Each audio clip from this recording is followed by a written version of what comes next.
டெல்லி கேபிட்டல்ஸுக்கு மேட்ச ஒரு த்ரில் வெற்றின்னு நம்ம சொல்லி ஆகணுங்க. சூப்பரா இருந்தது இந்த மேட்ச பொறுத்தவரைக்கும். இந்த மேட்ச்ல பார்த்தீங்கன்னா, டாஸ் வின் பண்ணி டெல்லி நாங்க ஃபர்ஸ்ட் பவுல் பண்றோம் அப்படின்னு ஒரு டிசிஷன் எடுத்திருந்தாங்க. பிளஸ் அதுக்கப்புறம் பேட்டிங் ஆட ஆரம்பிச்ச லக்னோ சூப்பர் ஜெயண்ட்ஸ் பார்த்தீங்கன்னா, மிச்சில் மார்ஸ் அண்ட் நம்மளோட ரிஷப் பண்ட் 2 பேரும் தான் ஓப்பன் பண்ணாங்க.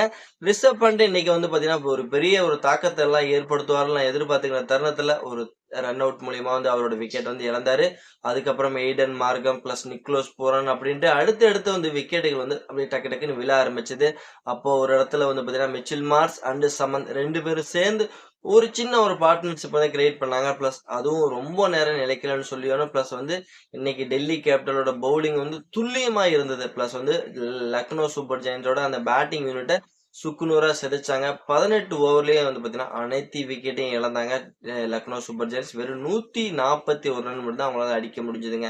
ஓகே, இந்த 141 ரன் வச்சு அவங்களால டிஃபெண்ட் பண்ண முடியுமா அப்படிங்கிற ஒரு கேள்விக்கு பார்த்தீங்கன்னா ஒரு நல்ல ஒரு பதில் சொல்ற வகையில இன்னைக்கு டெல்லியோட ஓப்பனிங் பேட்ஸ்மேனா கேஎல் ராகுலோட விக்கெட்டை முகமது சமி வந்த உடனே எடுப்பாரு. அதுக்கப்புறம் பார்த்தீங்கன்னா மோஸ்ட்லி ஒரு விக்கெட்டு பிளஸ் அதுக்கப்புறம் அடுத்தடுத்து டக்கு டக்கு டக்குன்னு ஒரு 4 விக்கெட் இழக்க ஆரம்பிச்சாங்க. பிளஸ் டெல்லி கேபிட்டல்ஸ் வெறும் 26 ரன் வெறும் 4 ஓவர் 4 விக்கெட் டெல்லி இன்னைக்கு அவ்வளவுதான் முடிஞ்சு போச்சு.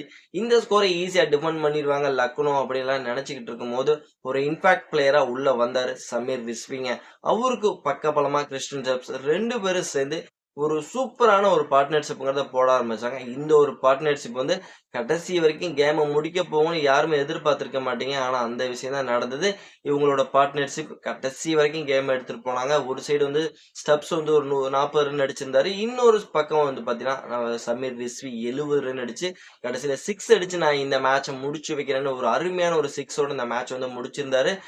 சமீர் ரிஸ்வி இன்னைக்கு ஒரு இம்பாக்ட் பிளேயரா தான் வந்தாரு. இம்பாக்ட் பிளேயர்னா எப்படி செயல்படணும் அப்படிங்கறது இன்னைக்கு ஒரு பயங்கரமான ஒரு எபிலிட்டி காமிச்சாருன்னு சொல்லி அவனும். பிளஸ் இன்னைக்கு ஸ்டார்டிங்ல டெல்லி கேபிட்டல்ஸோட பேட்டிங் என்னதான் அவங்க சீனியர் பிளேயர்ல இம்பார்ட்டன்ட் பிளேயர் சீனியர் பிளேயர் எல்லாமே பேட்டிங்ல சொதப்பினாலும் சமீர் ரிஸ்வி இன்னைக்கு ஒரு பொறுப்பான ஆட்டத்தை வெளிப்படுத்தினால பார்த்தீங்கன்னா டெல்லி கேபிட்டல்ஸ் இந்த டாடா ஐபிஎல் 2026ல ஒரு முதல் வெற்றியை பதிவு பண்ணியிருக்காங்க. இந்த வருஷம் 2026ல பாத்தீங்கன்னா இதுவரைக்கும் நடந்த மேட்சஸ் எல்லாமே நீங்க எடுத்து பாருங்க. எல்லாருமே ஹோம் டீம் தான் வின் பண்ணியிருக்காங்க. இந்த ஒரு மேட்ச் மட்டும் தான் இப்போதைக்கு ஒரு அவே டீம் முதல் வெற்றியை பதிவு பண்ணியிருக்காங்க. இது பார்க்கவே ரொம்ப சுவாரஸ்யமாகவும் இன்ட்ரெஸ்டா இருந்தது. ஓகே ஃப்ரெண்ட்ஸ், இந்த மேட்சை பத்தி நீங்க என்ன நினைக்கிறீங்க அப்படிங்கிறத மறக்காம நம்மளோட கமெண்ட் செக்ஷன்ல பதிவு பண்ணிட்டு இந்த வீடியோ உங்களுக்கு எந்த அளவுக்கு பிடிச்சிருக்கீங்க லைக் பண்ணி ஷேர் பண்ணி உங்க சப்போர்ட்டிவ் ஆதரவையும் கொடுத்தீங்கன்னா ரொம்ப ரொம்ப யூஸ்ஃபுல்லா இருக்கும். நம்ம நெக்ஸ்ட் வீடியோ பண்ணலாம். Bye bye friends.